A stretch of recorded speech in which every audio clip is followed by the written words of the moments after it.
ദേശീയ ഗെയിംസ് നടത്തിപ്പിലെ ക്രമക്കേട് നാടിന് അപമാനകരമെന്ന് പിണറായി വിജയൻ. ദേശീയ ഗെയിംസിനെതിരായ അഴിമതി ആക്ഷേപം ഗൌരവതരമെന്നും പിണറായി. എല്ലാ മാധ്യമങ്ങളെയും സഹകരിപ്പിക്കാതെ കൂട്ടയോട്ട സംഘാടനത്തിന് കരാർ നൽകിയതിനു പിന്നിൽ സങ്കുചിത താൽപര്യമാണ്. ഗെയിംസിനെതിരായ ആക്ഷേപങ്ങൾ സർക്കാർ നീതിപൂർവ്വമായി അന്വേഷിക്കണമെന്നും പിണറായി വിജയൻ ആവശ്യപ്പെട്ടു. ദേശീയ ഗെയിംസ് അഴിമതി ആരോപണം സംബന്ധിച്ച് സമഗ്ര അന്വേഷണം വേണമെന്ന് വൈക്കമ്മീഷനും ആവശ്യപ്പെട്ടു. ദേശീയ ഗെയിംസ് നടത്തിപ്പിലെ ക്രമക്കേടും പിടിപ്പുകേടും നാടിന് അപമാനകരമാണെന്ന് CPIM സംസ്ഥാന സെക്രട്ടറി പിണറായി വിജയൻ പ്രസ്താവനയിൽ പറഞ്ഞു. 27 വർഷത്തിനു ശേഷം കേരളത്തിന് ലഭിച്ച ദേശീയ ഗെയിംസ് ഇന്ത്യക്കാകെ മാതൃകയും അഭിമാനകരവും ആകേണ്ടതായിരുന്നു. എന്നാൽ ഇതിനുള്ള അവസരവും ഉത്തരവാദിത്വവുമാണ് സംസ്ഥാന സർക്കാർ കളഞ്ഞുകുളിച്ചത്. ഇതിനകം കായികമേളയുടെ മുന്നൊരുക്കത്തിനെതിരെ ഉയർന്ന അഴിമതി ആക്ഷേപങ്ങൾ ഗൗരവകരമായി കാണേണ്ടതാണെന്നും പിണറായി പറഞ്ഞു.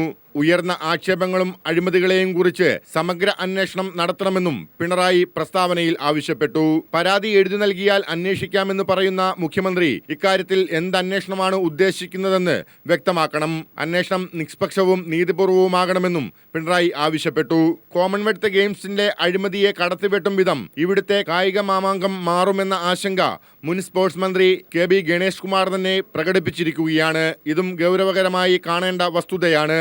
611 കോടി രൂപ ചിലവാക്കുന്ന മേളയിൽ ഗുരുതരമായ അലംഭാവവും ക്രമക്കേടുമാണ് നടക്കുന്നതെന്നും പിണറായി ആരോപിച്ചു. ഗെയിംസിന്റെ പ്രചരണത്തിനായുള്ള കൂട്ടയോട്ടം സംഘടിപ്പിക്കുന്ന കരാർ നൽകിയതും വിവാദത്തിലായിട്ടുണ്ട്. ഇത്തരം കാര്യങ്ങളിൽ എല്ലാ മാധ്യമങ്ങളെയും സഹകരിപ്പിക്കാനുള്ള ഉത്തരവാദിത്തമാണ് സർക്കാർ കാണിക്കേണ്ടിയിരുന്നത്. ഇതിനു പകരം സങ്കുചിതമായി പെരുമാറുകയാണ് സർക്കാർ ചെയ്യുന്നതെന്നും പിണറായി പ്രസ്താവനയിൽ പറഞ്ഞു. അതേസമയം ഉയർന്ന ആക്ഷേപങ്ങളും അഴിമതിക്കുമെതിരെ സമഗ്ര അന്വേഷണം വേണമെന്ന ആവശ്യം LDF കൺവീനർ വൈക്കം വിശ്വനും ഉന്നയിച്ചിട്ടുണ്ട്. ഈ അവസരം ഏറ്റവും മെച്ചപ്പെട്ട രീതിയിൽ നാഷണൽ ഗെയിംസ് നടത്തി തീർക്കുക എന്നുള്ളതിനേക്കാൾ ഉപരി കിട്ടുന്ന അവസരം അഴിമതി നടത്തുക എന്നുള്ളിടത്തോട്ട് ഈ കേരള ഗവൺമെൻറ് മാറിയിട്ടുണ്ട് എന്ന് വേണം കാണാൻ. അതുകൊണ്ട് തന്നെ ഉണ്ടായ കാര്യങ്ങളെക്കുറിച്ച് സമഗ്രമായി വളരെ വേഗം അന്വേഷണം നടത്തി അഴിമതി അവസാനിപ്പിക്കണം. News bureau, Thiruvananthapuram. ദേശീയ ഗെയിംസ് നടത്തിപ്പിനെതിരെ ഭരണകക്ഷി MLA-മാരായ പാലോട് രവിയും K മുരളീധരനും ഇപ്പോൾ ഉയർന്നിരിക്കുന്ന ആരോപണങ്ങൾ പരിഹരിക്കുന്നതിന് മുഖ്യമന്ത്രി അടിയന്തരമായി ഇടപെടണമെന്ന് ഇരുവരും ആവശ്യപ്പെട്ടു. കൾച്ചറൽ കമ്മിറ്റി ചെയർമാൻ സ്ഥാനം കഴിഞ്ഞ ദിവസം പാലോട് രവി MLA രാജിവെച്ചിരുന്നു. ദേശീയ ഗെയിംസ് തുടങ്ങാൻ ദിവസങ്ങൾ മാത്രം ബാക്കി നിൽക്കെയാണ് നടത്തിപ്പിലെ ക്രമക്കേടിനെതിരെ ഭരണകക്ഷി MLA-മാരായ K മുരളീധരനും പാലോട് രവിയും രംഗത്തെത്തിയത്. ഗെയിംസ് കൾച്ചറൽ കമ്മിറ്റി സ്ഥാനം രാജിവെച്ച പാലോട് രവി ക്രമക്കേടുകളിൽ മുഖ്യമന്ത്രി അടിയന്തരമായി ഇടപെടണമെന്ന് ആവശ്യപ്പെട്ടു. കൾച്ചറൽ കമ്മിറ്റി ചെയർമാനായ താൻ അറിയാതെയാണ് സാംസ്കാരിക പരിപാടികൾ തീരുമാനിച്ചത്. ഈ സാഹചര്യത്തിൽ സ്ഥാനത്ത് തുടരാൻ താൽപര്യമില്ലാത്തതിനാലാണ് രാജിവെച്ചതെന്ന് പാലോട് രവി MLA പറഞ്ഞു. നടക്കുന്ന വേദിയിൽ നടക്കുന്ന പ്രോഗ്രാം ഞാൻ ചെയർമാനായിരിക്കുമ്പോൾ ഞാൻ നോട്ടീസിൽ വായിച്ചാൽ മതി. എന്നോടൊന്ന് വിളിച്ചു പറഞ്ഞാൽ മതി. ഇങ്ങനെ ഇന്ന ആൾക്കാരെ ഫിക്സ് ചെയ്തിട്ടുണ്ട്, ഇത് ഇതാണ് പ്രോഗ്രാം. ആ ഒരു കൺസൾട്ട് ഞാൻ യഥാർത്ഥത്തിൽ ഈ പ്രോഗ്രാം നോട്ടീസ് കാണുക മാത്രമാണ് ചെയ്തത്. അപ്പോൾ ഞാൻ തീരുമാനിച്ചു അതിൻ്റെ ആവശ്യമില്ല, അങ്ങനെ ഒരു കമ്മിറ്റിയുടെ ചെയർമാനായി തുടരുന്നത് ശരിയല്ല എന്ന്. നിലവിൽ ഉയർന്ന വിവാദങ്ങൾ ദൂരീകരിക്കണമെന്ന് K മുരളീധരൻ ആവശ്യപ്പെട്ടു. ഇതിനായി മുഖ്യമന്ത്രി ഏകോപന സമിതി യോഗം വിളിക്കണം. ഇപ്പോൾ ഉയർന്ന അഴിമതി ആരോപണങ്ങളിൽ സത്യമുണ്ടെങ്കിൽ അന്വേഷണം ആവശ്യപ്പെടുമെന്നും മുരളീധരൻ പറഞ്ഞു. മുഖ്യമന്ത്രിയുടെ നേതൃത്വത്തിൽ യോഗം വിളിച്ചു കഴിഞ്ഞാൽ ഇതൊക്കെ ക്ലിയർ ചെയ്യാൻ കഴിയും, പരസ്പരമുള്ള സംശയങ്ങൾ ദൂരീകരിക്കാൻ കഴിയും. മുഖ്യമന്ത്രിനെ അടിയന്തരമായിട്ട് കമ്മിറ്റി വിളിച്ചു ചേർത്താൽ ഇത് പരിഹരിക്കാൻ കഴിയുന്നുള്ള വിശ്വാസം എനിക്കുണ്ട്. എന്തെങ്കിലും അന്വേഷണം നടത്തേണ്ട കാര്യമുണ്ടെങ്കിൽ അത് നമുക്ക് അന്വേഷിക്കാം. പക്ഷേ ഈ കമ്മിറ്റി കൂടട്ടെ, ഈ കമ്മിറ്റി ചേർന്ന് തീരുമാനിച്ചാൽ മതിയല്ലോ. തിരുവനന്തപുരത്തു നിന്നും ലെസ്ലി ജോണിനൊപ്പം S Nikesh. People TV exclusive. ദേശീയ ഗെയിംസിന്റെ സാങ്കേതിക കാര്യങ്ങൾ പരിശോധിക്കാൻ ഇന്ത്യൻ ഒളിമ്പിക് അസോസിയേഷൻ സംഘം ഈ മാസം 14-ന് എത്തും. സംഘത്തിന്റെ പരിശോധനയ്ക്ക് ശേഷം മാത്രമേ ഗെയിംസ് നടത്തിപ്പ് തീയതിയിൽ തീരുമാനമാകൂ. പരിശോധനാ റിപ്പോർട്ട് ഗെയിംസ് നടത്തിപ്പിൽ നിർണായകമായ സാഹചര്യത്തിൽ ദേശീയ ഗെയിംസിന്റെ നടത്തിപ്പ് തന്നെ അനിശ്ചിതത്വത്തിൽ ആയിരിക്കുകയാണ്. ദേശീയ ഗെയിംസ് നടത്തിപ്പ് സംബന്ധിച്ച അനിശ്ചിതത്വമേറുന്നതിനിടെയാണ് ഗെയിംസിനായുള്ള സാങ്കേതിക സംവിധാനങ്ങൾ പരിശോധിക്കാനായി ഇന്ത്യൻ ഒളിമ്പിക് അസോസിയേഷൻ നിയോഗിച്ച GTCC അഥവാ ഗെയിംസ് ടെക്നിക്കൽ കോൺടാക്ട് കമ്മിറ്റി എത്തുന്നത്. GTCC ചെയർമാൻ K മുരുകന്റെ നേതൃത്വത്തിൽ 14-നെത്തുന്ന സംഘം ഗെയിംസിനായി 7 ജില്ലകളിലായുള്ള 35 വേദികളും സാങ്കേതികമായി സജ്ജമാണോ എന്നത് വിലയിരുത്തും. എന്നാൽ പരിശോധനാ സംഘം എത്തുമ്പോഴേക്കും ഗെയിംസിനുള്ള ഒരുക്കങ്ങൾ പൂർത്തിയാവുമോ എന്ന സംശയമാണ്. പല വേദികളുടെയും നിർമ്മാണ പ്രവർത്തനങ്ങൾ പോലും പാതി വഴിയിലും കായികോപകരണങ്ങൾ എത്തിക്കുന്ന കാര്യത്തിൽ തീരുമാനമാകാത്തതുമാണ് അനിശ്ചിതത്വത്തിന് വഴിവെക്കുന്നത്. കേന്ദ്ര സംഘത്തിന്റെ റിപ്പോർട്ട് ഗെയിംസ് നടത്തിപ്പിൽ അതീവ നിർണായകമാണ്.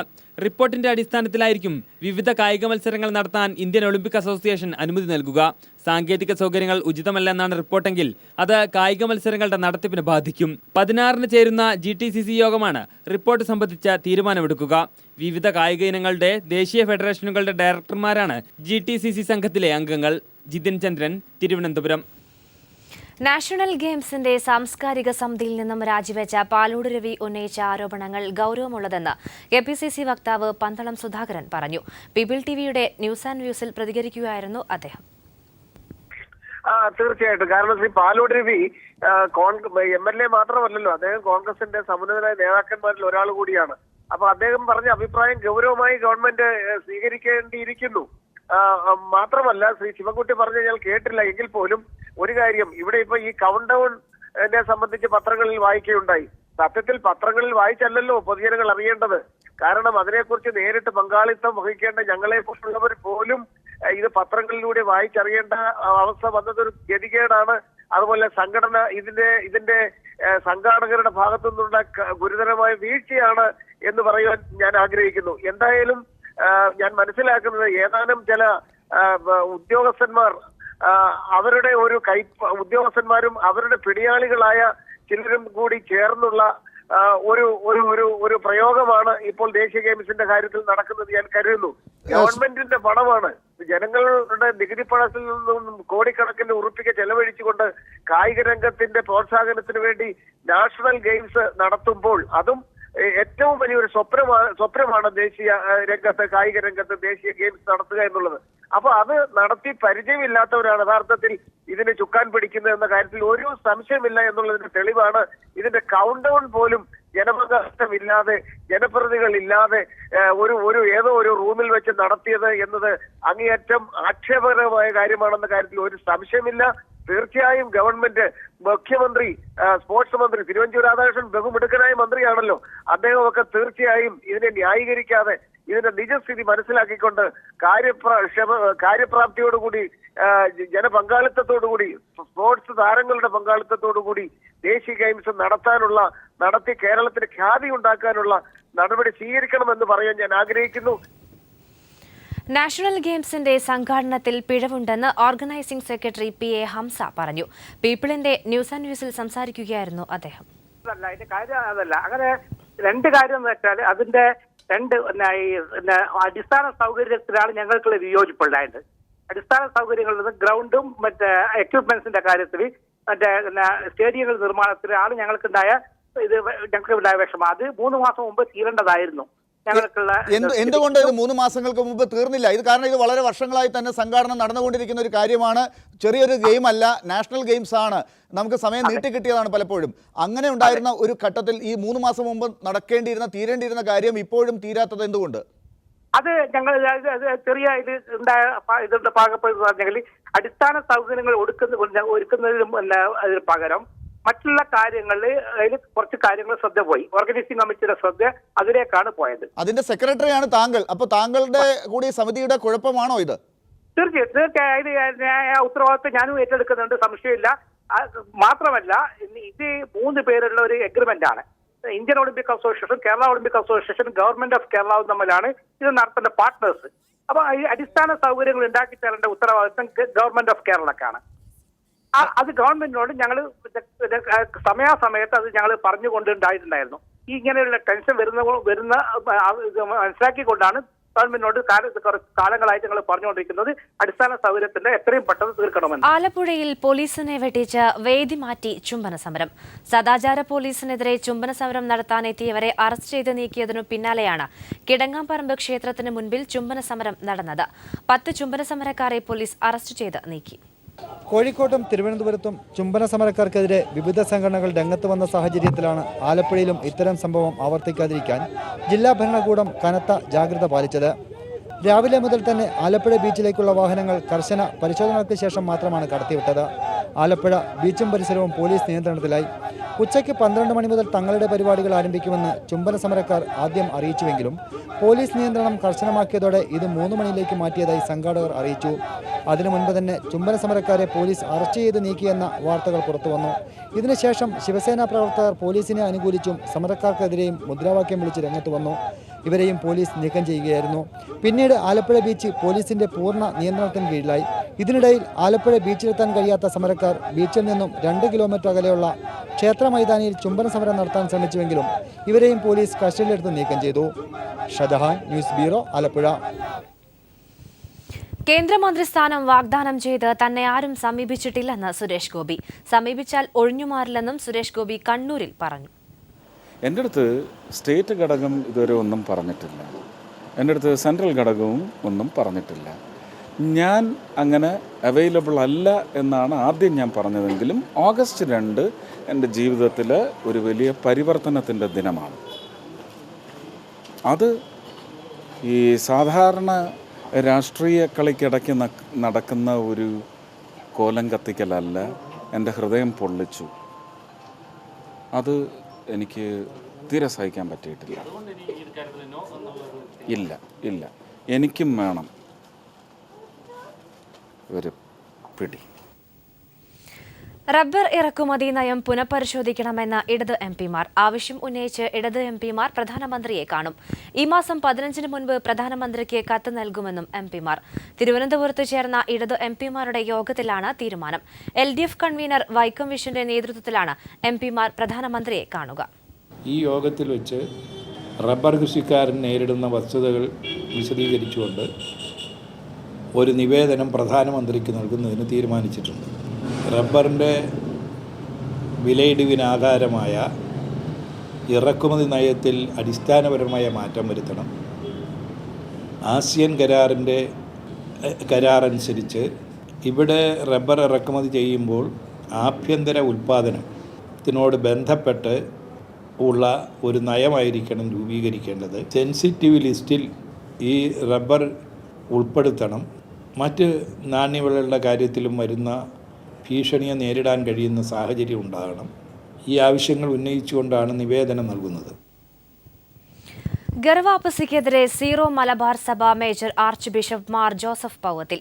ഒരു രാജ്യത്തിന് ഒരു മതമെന്ന വാദം ബാലിശമെന്നും പ്രധാനമന്ത്രിയുടെ മൗനം സമൂഹത്തെ ഭയപ്പെടുത്തുന്നുവെന്നും മാർ പൗവത്തിൽ കോട്ടയത്ത് പറഞ്ഞു. ആഗോളതലത്തിൽ മതരാഷ്ട്രം സ്ഥാപിക്കാനായി IS തീവ്രവാദികൾ നടത്തുന്ന സമാനമായ ശ്രമങ്ങളാണ് ഇന്ത്യയിലും നടക്കുന്നതെന്ന് ചൂണ്ടിക്കാണിക്കുന്ന ലേഖനത്തിൽ രാജ്യത്തെ ഗർവാപ്പസിക്ക് പിന്നിൽ മതതീവ്രവാദികളാണെന്നും ആർച്ച് ബിഷപ്പ് മാർ ജോസഫ് പൗവത്തിൽ വ്യക്തമാക്കുന്നത്. 80% വരുന്ന ഒരു മതസമൂഹത്തിലെ തീവ്രവാദികൾ 2021 മറ്റുള്ളവരെ ഇല്ലാതാക്കാൻ സംഘടിതമായി ഗർവാപ്പസി നടത്തുമെന്ന് പ്രഖ്യാപിക്കുമ്പോൾ ചെറു ന്യൂനപക്ഷങ്ങൾക്ക് ആശങ്കയുണ്ട്. ഇത്രയെല്ലാം സംഭവിച്ചിട്ടും പ്രധാനമന്ത്രി നിശബ്ദനായിരിക്കുന്നത് ആശങ്ക വർദ്ധിപ്പിക്കുന്നുവെന്നും ഇത്തരം സംഭവങ്ങളെ പ്രധാനമന്ത്രി പിന്തുണയ്ക്കുന്നതുകൊണ്ടല്ലേ ഇത് എന്നാണ് ജനങ്ങൾ ചോദിക്കുന്നതെന്നും പൗവത്തിൽ ലേഖനത്തിൽ പറയുന്നു. ആധുനിക ലോകത്തിൽ സിദ്ധാന്തങ്ങളുടെയും ദർശനങ്ങളുടെയും വൈവിധ്യം ആർക്കും അവഗണിക്കാനാവില്ലെന്നും ഇതെല്ലാം മറന്ന് മതാധിഷ്ഠിത രാഷ്ട്രം രൂപപ്പെടുത്താൻ ആരെങ്കിലും മുന്നിട്ടിറങ്ങിയാൽ ആ ആവേശം ദുരുപദിഷ്ടമാണെന്നും ലേഖനത്തിൽ ഓർമ്മിപ്പിക്കുന്ന ആർച്ച് ബിഷപ്പ് മാർ പൗവത്തിൽ ആഗോളീകരിക്കപ്പെട്ട ഇന്നത്തെ ലോകത്തിൽ ഒരു രാഷ്ട്രത്തിന്റെ അടിസ്ഥാനം ഒരു മതം എന്ന വാദം ബാലിശമാണെന്നും വ്യക്തമാക്കി. ഒരുമയിലാണ് രാഷ്ട്രം വളരുന്നത്. വിവേചനവും ചേരിതിരിവും ഒരിക്കലും സമാധാനം സൃഷ്ടിക്കില്ല. ഇസ്ലാമിക് സ്റ്റേറ്റ് അല്ല നമുക്ക് ഇക്കാര്യത്തിൽ മാതൃകയാക്കേണ്ടത് എന്നീ കാര്യങ്ങൾ ഓർമ്മപ്പെടുത്തിക്കൊണ്ടാണ് ലേഖനം അവസാനിപ്പിക്കുന്നതും. News bureau, Kottayam. സെസ്സിൽ സ്ത്രീ തൊഴിലാളികളുടെ വസ്ത്രം മുറിഞ്ഞ് പരിശോധിച്ചത് അന്വേഷിക്കണമെന്ന് VS. അന്വേഷണം സർക്കാർ ഉന്നത പോലീസ് സംഘത്തെ ഏൽപ്പിക്കണമെന്നും VS ആവശ്യപ്പെട്ടു. കുറ്റക്കാരെ കണ്ടെത്തണം. പകരമുള്ള വാദങ്ങളെ ന്യായീകരിക്കാനാവില്ല. സ്ഥാപനം അടച്ചിടുമെന്ന ഭീഷണിക്ക് സർക്കാർ കീഴടങ്ങുന്നത് അപലപനീയമാണെന്നും VS ചൂണ്ടിക്കാട്ടി. CPIM മലപ്പുറം ജില്ലാ സമ്മേളനത്തിന് പതാകയുയർന്നു. P. ശ്രീരാമകൃഷ്ണൻ പതാകയുയർത്തി. പതാക ഇമ്പിച്ചിബാവയുടെ വസതിയിൽ നിന്നും കൊടിമരം കുഞ്ഞാലിയുടെ ബലിഗൃഹത്തിൽ നിന്നും ദീപശിഖ EMSന്റെ ജന്മഗൃഹത്തിൽ നിന്നുമാണ് സമ്മേളന നഗരിയിൽ എത്തിയത്. പ്രതിനിധി സമ്മേളനം നാളെ പൊന്നാനിയിൽ പോളിറ്റ് ബ്യൂറോ അംഗം MA ബേബി ഉദ്ഘാടനം ചെയ്യും. 21ാം പാർട്ടി കോൺഗ്രസിന് മുന്നോടിയായുള്ള CPIM പത്തനംതിട്ട ജില്ലാ സമ്മേളനത്തിന് നാളെ കൊടിയേറും. പ്രതിനിധി സമ്മേളനം മറ്റന്നാൾ ആരംഭിക്കും. സമ്മേളനം പിണറായി വിജയൻ ഉദ്ഘാടനം ചെയ്യും.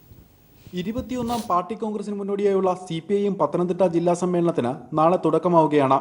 പാർട്ടിയുടെ ശക്തികേന്ദ്രമായ റാന്നിയാണ് ഇത്തവണ ജില്ലാ സമ്മേളനത്തിന് സാക്ഷ്യം വഹിക്കുന്നത്. പന്തളം രക്തസാക്ഷി മണ്ഡപത്തിൽ നിന്നും പത്തനംതിട്ട CV ജോസ് സ്മൃതി മണ്ഡപത്തിൽ നിന്നും ദീപശിഖ റാലികൾ നാളെ സമ്മേളന നഗറിൽ എത്തിച്ചേരും. ചിറ്റാറിലെ MS പ്രസാദ് രക്തസാക്ഷി മണ്ഡപം, കോഴഞ്ചേരിയിലെ VS ചന്ദ്രശേഖരപിള്ള സ്മൃതി മണ്ഡപം എന്നിവിടങ്ങളിൽ നിന്നാണ് കൊടിമര ജാഥകൾ പുറപ്പെടുക. രക്തസാക്ഷികളായ കോട്ടൂർ കുഞ്ഞുമോൻ, വള്ളിയാനി അനിരുദ്ധൻ എന്നിവരുടെ നാട്ടിൽ നിന്നാണ് കപ്പിയും കയറും എത്തിക്കുക. കൊടുമണ്ണിലെ എം രാജേഷിന്റെ രക്തസാക്ഷി മണ്ഡപത്തിൽ നിന്നാണ് പതാക ജാഥ യാത്ര പുറപ്പെടുന്നത്. നാളെ വൈകിട്ട് ദീപശിഖ, കൊടിമരം, കപ്പികയർ ജാഥകൾ പെരുമ്പുഴ ബസ് സ്റ്റാൻഡിൽ ഒത്തുചേരും. തുടർന്ന് PK ചന്ദ്രാനന്ദ നഗറിൽ CPIM ജില്ലാ സെക്രട്ടറി K അനന്തഗോപൻ പതാക ഉയർത്തുന്നതോടെ 3 ദിവസം നീളുന്ന സമ്മേളനത്തിന് തുടക്കമാകും. ജനുവരി 6-ന് CPIM സംസ്ഥാന സെക്രട്ടറി പിണറായി വിജയൻ പ്രതിനിധി സമ്മേളനം ഉദ്ഘാടനം ചെയ്യും. സമ്മേളനം ഞങ്ങൾ ആർഭാടരഹിതമായി നടത്തണമെന്നാണ് നിശ്ചയിച്ചിട്ടുള്ളത്. എന്നാൽ ആർഭാടങ്ങൾ ഒഴിവാക്കുക എന്ന് പറയുമ്പോൾ പ്രചരണ പരിപാടികളുടെ കാര്യത്തിൽ ജനങ്ങളുടെ ശ്രദ്ധയാകർഷിക്കുന്ന തരത്തിലുള്ള പ്രചരണ പരിപാടികൾ അതിൽ കുറവ് വരുത്താനും പാടില്ല. എന്നാൽ ചിലവ് കുറഞ്ഞ പ്രചരണം എന്നുള്ള നിലയിലാണ് ഈ സമ്മേളനം പ്രാവശ്യം നടത്താനായി ഞങ്ങൾ തീരുമാനിച്ചിട്ടുള്ളത്. 6, 7, 8 തീയതികളിലായി റാന്നിയിൽ നടക്കുന്ന സമ്മേളനത്തിൽ തിരഞ്ഞെടുക്കപ്പെട്ട 234 പ്രതിനിധികളും 34 ജില്ലാ നേതാക്കളും പങ്കെടുക്കും. ഇവർക്ക് പുറമെ EP Jayarajan, PK Gurudasan, Vaikom Viswan, PK Sreemathi, AK Balan, Anathalavattom Anandan, Elamaram Kareem, Baby John തുടങ്ങിയവരും പങ്കെടുക്കും. ജനുവരി 8-ന് നടക്കുന്ന പൊതുസമ്മേളനം പ്രതിപക്ഷ നേതാവ് VS അച്യുതാനന്ദൻ ഉദ്ഘാടനം ചെയ്യും. 3 ദിവസങ്ങളിലായി റാന്നിയിൽ നടക്കുന്ന ജില്ലാ സമ്മേളനത്തോടെ ജില്ലയിൽ പാർട്ടിയുടെ കരുത്ത് 10 മടങ്ങ് വർദ്ധിക്കുമെന്ന പ്രതീക്ഷയിലാണ് പ്രവർത്തകർ. News bureau, Pathanamthitta. ഓരോ തീർത്ഥാടന കാലം കഴിയുമ്പോഴും ടൺ കണക്കിന് പ്ലാസ്റ്റിക് മാലിന്യമാണ് സന്നിധാനത്ത് കുന്നുകൂടുന്നത്. മാലിന്യം കത്തിച്ച് ചാരമാക്കാനുള്ള സാങ്കേതിക വിദ്യ സന്നിധാനത്തുണ്ടെങ്കിലും പ്ലാസ്റ്റിക് സംസ്കരിക്കാനുള്ള സംവിധാനമില്ലാത്തത് ഗുരുതരമായ പരിസ്ഥിതി പ്രശ്നങ്ങൾക്ക് കാരണമാകുന്നു. ലക്ഷോപലക്ഷം ഭക്തജനങ്ങൾ എത്തിച്ചേരുന്ന സന്നിധാനത്ത് മാലിന്യ നിർമ്മാർജ്ജനം വലിയൊരു പ്രതിസന്ധിയാണ്. പുണ്യം പൂങ്കാവനം പദ്ധതിയിലൂടെ മാലിന്യം നീക്കം ചെയ്ത് പരിസരം വൃത്തിയാക്കുമെങ്കിലും മാലിന്യം കുന്നുകൂടാതെ സംസ്കരിക്കാനുള്ള സംവിധാനം വേണ്ടത്ര ഫലം കാണുന്നില്ല. കാരണം തീർത്ഥാടകർ അലക്ഷ്യമായി വലിച്ചെറിയുന്നതിൽ ഏറിയ പങ്കും പ്ലാസ്റ്റിക് മാലിന്യങ്ങളാണ്. മാലിന്യ സംസ്കരണത്തിന് പാണ്ടിത്താവളം കേന്ദ്രമാക്കി 3 ഇൻസിനേറ്ററുകൾ 24 മണിക്കൂറും പ്രവർത്തിക്കുന്നുണ്ട്. ട്രാക്ടറുകളിൽ 30ഓളം ലോഡ് മാലിന്യമാണ് ദിനംപ്രതി ഇൻസിനേറ്ററുകളിൽ എത്തുന്നത്. ഇരുമുടിക്കെട്ടിലടങ്ങിയ ചെറിയ പ്ലാസ്റ്റിക് കവറുകൾ ഇൻസിനേറ്ററിൽ കത്തിയമരുമെങ്കിലും വൻതോതിൽ അടിയുന്ന പ്ലാസ്റ്റിക് ബോട്ടിലുകൾ കത്തിക്കാൻ കഴിയാതെ വേർതിരിച്ചിടുകയാണ് പതിവ്. ഈ വേസ്റ്റിൻ്റെ കൂടെ ചോറ്, മാള്, കുപ്പി എല്ലാം വരുന്നുണ്ട്. അത് ഞങ്ങൾ കുപ്പി മാറ്റിയിടുക, ഒരു പേപ്പറും പ്ലാസ്റ്റിക് വെളിയിൽ കളയാതെ എല്ലാതും കത്തിക്കുക. കുപ്പി വെളിയിൽ ഞങ്ങൾ സെപ്പറേറ്റ് തന്നെ എടുത്തിടുക. ഒരു തീർത്ഥാടന കാലം അവസാനിക്കുമ്പോൾ 1800 ടണ്ണിലേറെ മാലിന്യമാണ് സന്നിധാനത്ത് നിറയുന്നത്. ഇതിൽ നല്ലൊരു ശതമാനം പ്രകൃതിക്ക് ഭീഷണിയായ പ്ലാസ്റ്റിക് മാലിന്യമാണ്. സന്നിധാനത്ത് പ്ലാസ്റ്റിക്കിന് നിരോധനമുണ്ടെങ്കിലും കുടിവെള്ളവും ശീതളപാനീയത്തിനുമെല്ലാം പ്ലാസ്റ്റിക് ബോട്ടിലുകൾ അത്യാവശ്യ ഘടകമാണ്. ഇത് വിലക്കാനുള്ള പ്രായോഗിക ബുദ്ധിമുട്ടും പ്രതിസന്ധി വർദ്ധിപ്പിക്കുന്നു. സന്നിധാനത്ത് മാത്രമല്ല, വഴിയോരങ്ങളിൽ പലയിടത്തും പ്ലാസ്റ്റിക് കുപ്പികൾ കുന്നുകൂടുകയാണ്. കുടിവെള്ളം മികവുറ്റ രീതിയിൽ സന്നിധാനത്ത് വിതരണം ചെയ്യാൻ കഴിഞ്ഞാൽ ഒരു പരിധിവരെ കുന്നുകൂടുന്ന പ്ലാസ്റ്റിക്കിൽ നിന്നും മോചനം നേടാം. ക്യാമറമാൻ വിനോദിനൊപ്പം VG Maneesh Kumar, news bureau, Sannidhanam.